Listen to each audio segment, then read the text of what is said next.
Kimchi is not a recipe, it's a process, but it's a process anybody can partake in.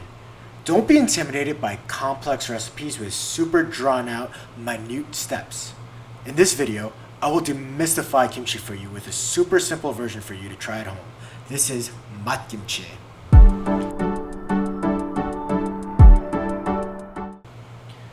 The start of every batch of kimchi is in the brining process.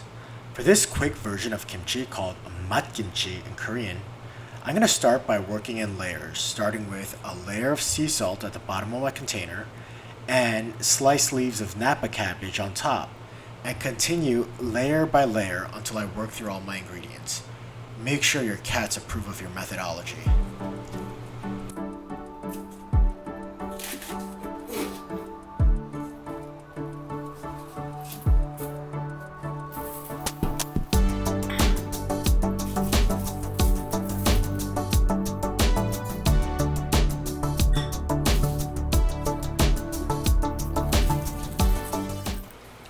Then I'm going to fill up my container with salt water until all the napa leaves are submerged. If you're unsure about how much salt and water you should, just remember, the water should taste like the ocean.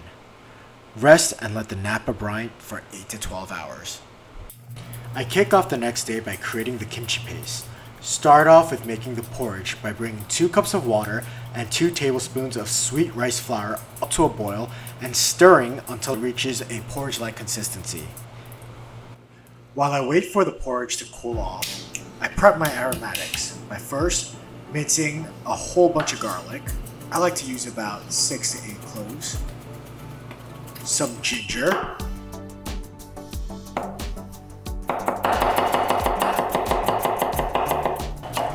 slice up some scallions, julienne some onions,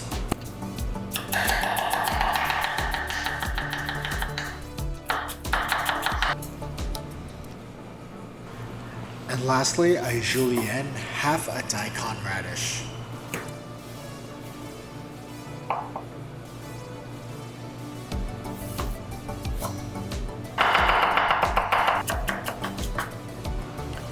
Once the porridge is cooled off, I'm going to add all these aromatics that I just prepped to the porridge, followed by 2 tablespoons of salted shrimp,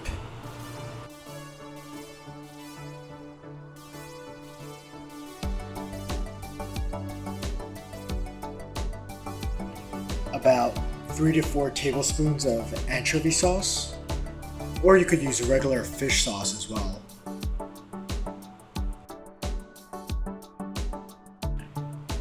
About 3 to 4 tablespoons of sugar. You can consider these ingredients as your starters. That's going to really help kick off the fermentation process for your kimchi. And of course, I'm going to use about a cup of red chili powder, also called gochugaru in Korean. And we're going to mix until all ingredients are evenly incorporated in the porridge. Now, I did not film this, but you must rinse your cabbage after you brine them. If you skip this step, the kimchi will be too salty to the point it becomes absolutely impalatable. So don't forget to rinse your kimchi. Mix the paste and the napa cabbage, and once thoroughly mixed, remove them to plastic bags, and there you have it. Quick and simple kimchi. I like to remove the air out of these bags and leave it out at room temperature for about 4 days or a week depending on the weather before moving them to the fridge. Hope you enjoyed this video, and don't forget to like and subscribe.